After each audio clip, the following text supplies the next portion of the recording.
Hi you guys, welcome back to my channel. The past couple of weeks I've been going back and forth between our renovation videos and just regular DIYs, and for this week I'm going to be sharing two more of my favorite DIYs that I've done recently.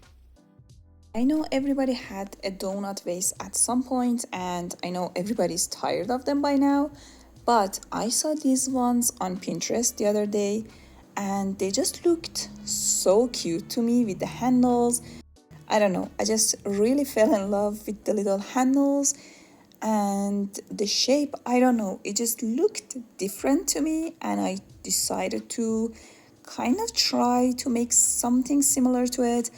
I decided to use paper mache clay, which is very inexpensive and not very, but somewhat easy to work with, I would say. So I grabbed a piece of cardboard and I drew the shape of a donut face on the cardboard. I cut it out, I cut the middle out as well. Then I used the same shape, drew it one more time, but then this time I kind of just made it smaller.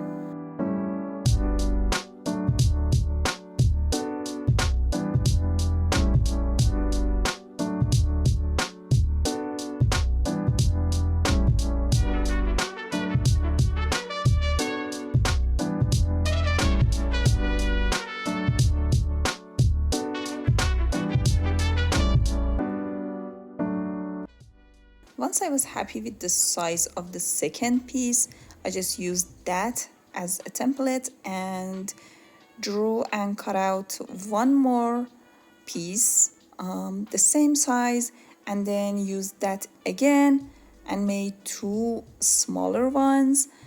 And then I started just gluing them to each other, the biggest one first, and then the smaller one on top of that, and the smallest one on top of that one. Then I turned it around and repeated the same thing. Then I remembered I didn't leave an opening at the top, so I kind of just separated them, made a teeny tiny opening. Now I'm not going to be putting any flowers or stems or anything in the vase, so I didn't need it to go all the way, but obviously you can make it however you want it to. Then I just started covering my piece with paper mache clay, and you'll see later my piece ended up looking a little bit flat, I would say. So if you don't like that, you can definitely add more layers of the cardboard, and that's gonna help with it not looking flat. Once I was done covering my whole base, I just used some PVA glue and just tried to smooth out my clay as best as I could and make it look all smooth.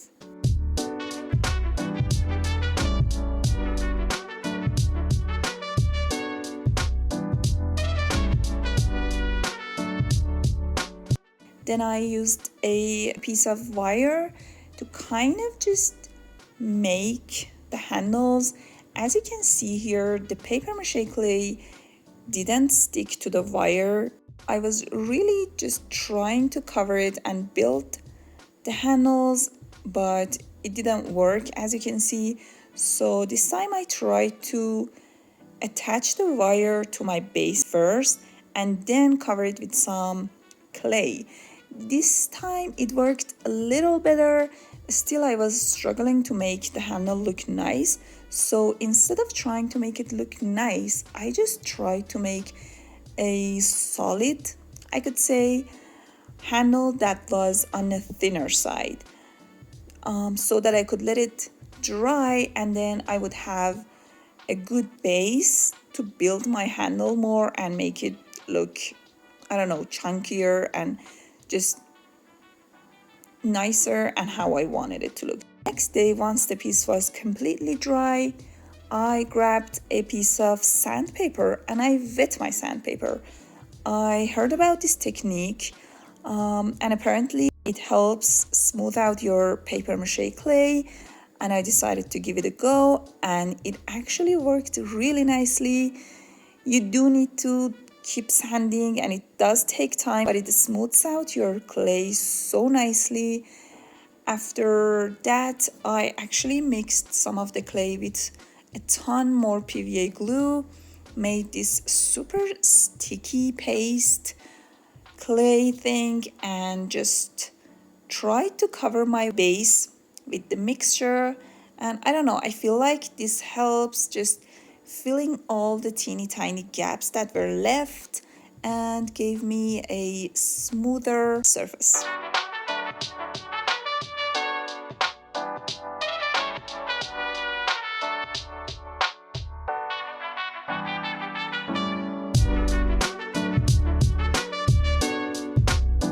After I was done with that, I started working on the handles. I added more clay, and this time it was just so much easier. I was able to just build up the handles and make them, first of all, chunkier and then just nicer. And you can already see just how different the handles look. I was able to make the new handle, make the handle look more blended in and just more like it was actually a part of the base.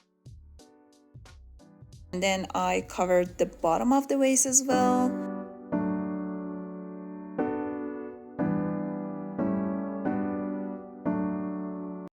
And I let my piece dry one more day, and then I started sanding it again, this time with a regular dry sandpaper.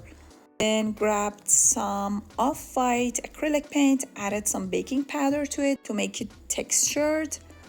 Once I was happy with how textured the paint was, I used a sponge and just started dabbing it on my piece. I like using this technique over just brushing the paint. I don't really like seeing the brush strokes a lot, and this way it gives you a really nice texture, I would say. I really like it. I painted the whole thing this light off-white color, and then I let it dry.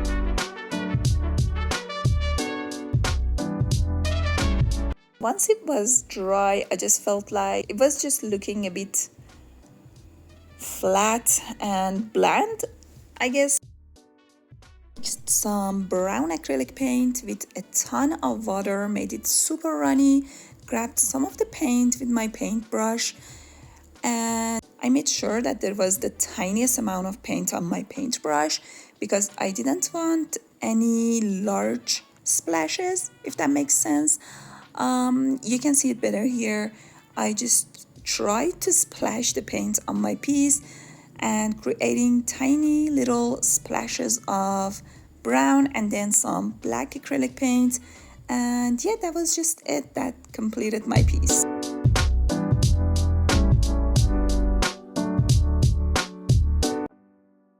For the second one, I already had this old plasticky frame. I tried to make it look antique gold at some point, which didn't really work. I wasn't happy with how it looked, but I still had it, so I decided to give it another try and use another technique.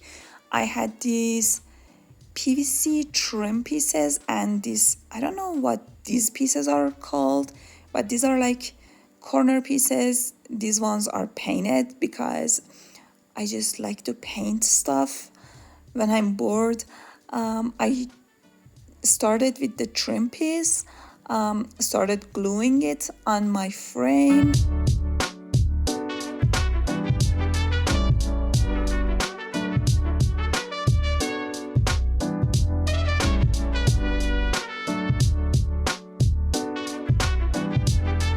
I cut the corners so I would have a 90-degree angle and make it look all seamless. Then I grabbed some of the corner pieces, and these are very large, so I just tried to cut small pieces of them and use those as little corner pieces. Again, for my frame, I'm using a razor blade don't do that.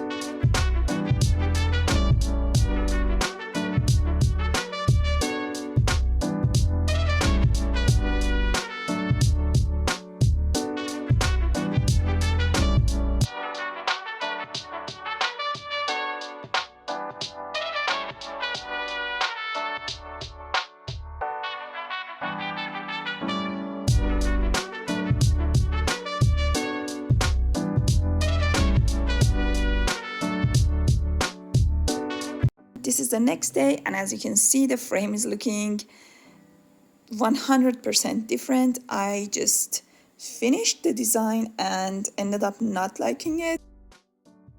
So I just removed everything, and as you can see, there's a ton of residue left.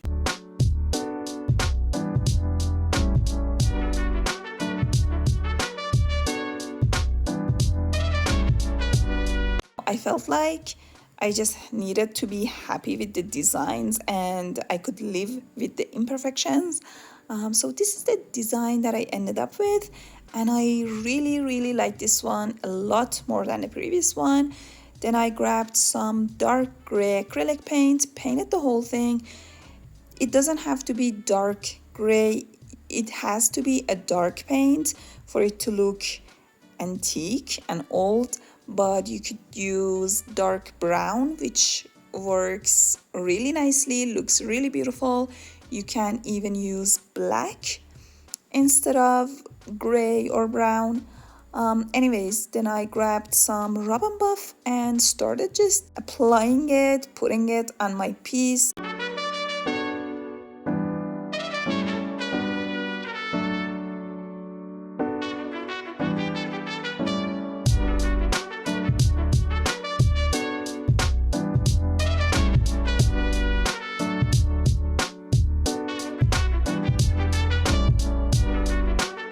And I would just apply little amounts at a time because you can always add more.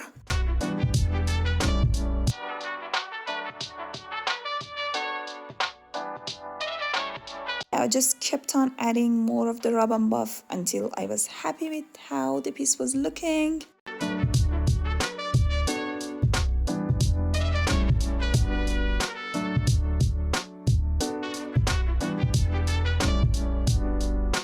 Realized using a tissue paper was actually working a lot nicer because I just felt like I didn't like how dark the piece was, and I wanted it to look a lot more gold, and using the tissue was just a lot easier, and it helped the rub and buff kind of just blend more nicely and look a lot more natural rather than looking like it was painted on. I don't know, it just looked a lot nicer. I still needed to use the paintbrush for the little corners and the areas that were just hard to reach, but I covered the rest using the rub and buff, and that was it.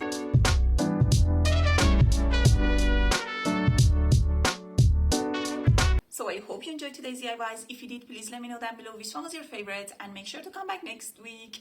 I'm going to be sharing more of the kitchen renovations and some kitchen DIYs, hopefully. So yeah, make sure to come back next week. Hope to see you again. Bye.